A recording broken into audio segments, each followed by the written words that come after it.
Saya dulu tahun 91. Tahun 91 saya duduk baca kitab di Masjid Kelang Lama, Kulim. Zaman ni pada buat keset dulu ni. Cerita gulai ketam. Retro zaman tu. Zaman Kurih Rampin. Zaman Misai Parang. Dan zaman tu saya baca satu kitab nama dia Muhimmah fi Ilmil Hadis. Kitab lama. Baca kitab tu di Kelang Lama. Dalam cerita dia, cerita laki bini, cerita pasal hidup suami isteri ni. Baca kitab tu kira dia buat contoh ni, tuan-tuan kira boleh duduk dengar nganga, seronok. Cerita rumah tangga, cerita laki guni, bini lagu ni, laki guni, bini lagu ni. Penat juga baca tajuk-tajuk lagu tu, dia penat juga. Tapi peminat ramai tajuk tu, peminat ramai. Bila buat contoh tu, dia buka-buka mata dengar, seronok. Okey, dalam banyak-banyak dalam kitab Muhimmah fi Ilmil Hadis ni, dia ramai satu cerita. Cerita apa? Cerita kononnya ada satu orang sahabat. Dia ni ada masalah dengan bini dia. Bini dia tak respect dia. Sahabat ni. Bini dia tak respect dia. Bini dia cakap dengan dia jangkah-jangkah itu ya. Bini dia ni buat dia jadi macam dia bini. Bini dia buat dia jadi macam dia bini. Macam laki tu bini. Macam bini tu laki. Jadi terbalik. Sepatutnya suami itu duduk pada kedudukan suami. Isteri. Bukan tak boleh sembang, bukan tak boleh bincang, tetapi suami adalah suami. Rumah tangga ni cantik. Pasal apa? Jelas ketua dia siapa.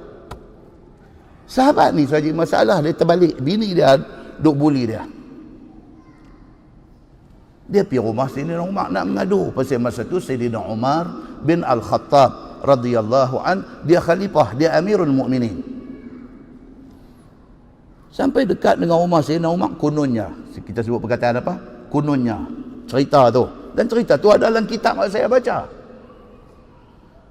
Dia sampai dekat dengan rumah, dengar suara perempuan duk bersyarah deras dalam rumah. Kononnya. Pergi lagi dekat, punggah dia kata, Umar pun duk kena lecture dengan bini juga. Kononnya. Umar pun duk kena lecture dengan bini dia juga.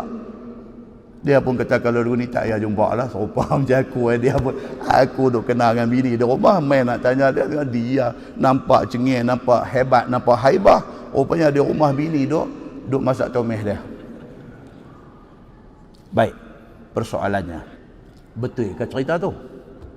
Itu persoalan dia. Tahun 91 saya baca cerita ni. Pasal apa? Bukan saya buat cerita, saya baca cerita ni dalam kitab tu. Soalnya betul ke Umar macam tu di rumah?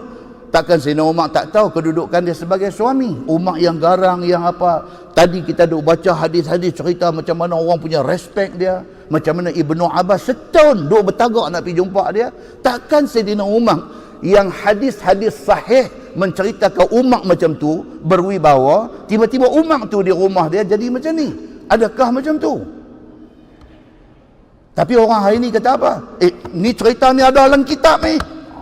Dia buat cengih. Dia kata ni ada dalam kitab ni. Kitab ni ditulis, siapa pun boleh tulis apa-apa.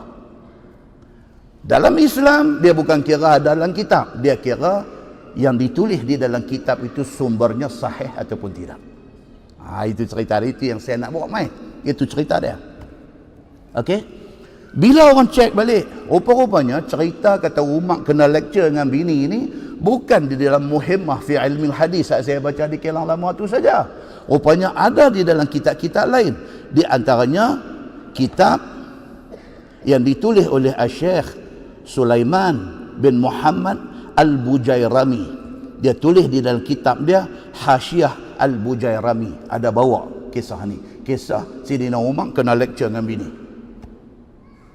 Ada lagi di dalam kitab Tanbih Al-Ghafilin. Tuan-tuan pernah dengar kan? Kitab ni popular.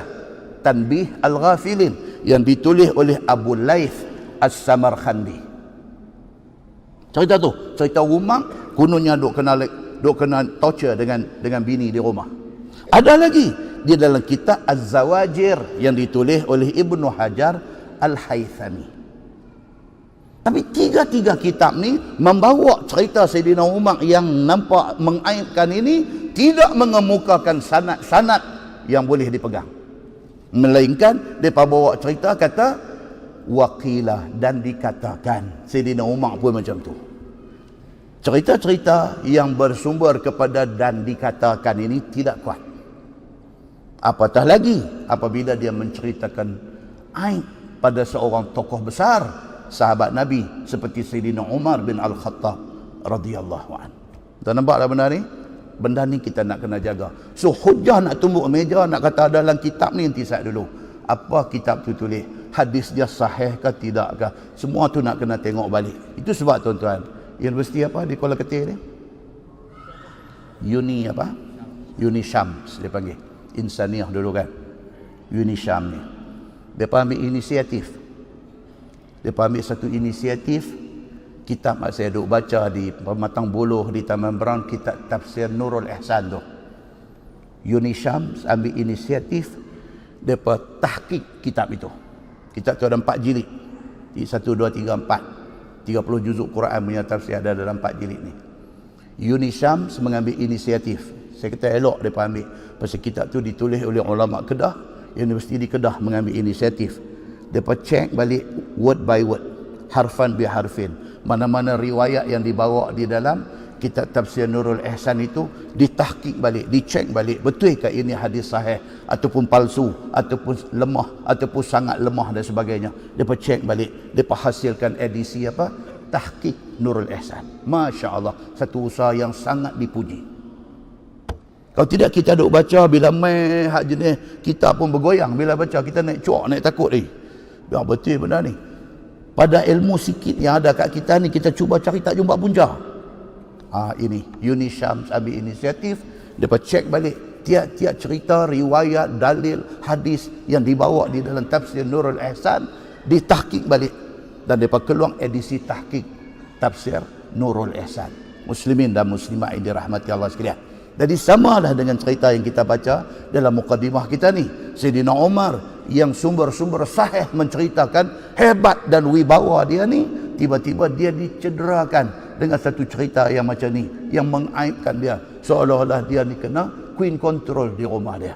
Maka bila dicek balik, oh ada dalam kitab-kitab yang tertentu kisah itu, tetapi tidak ada sanad yang kuat yang menceritakan tentang keaslian kisah itu, dan dia bertentangan dan bercanggah dengan sumber daripada hadis-hadis yang sahih. Muslimin dan muslimat yang dirahmati Allah sekalian. Itu sebab kita nak bagi tahu apa? Kita nak bagi tahu Islam ini dia berdiri di atas hujjah yang konkret. Begitu.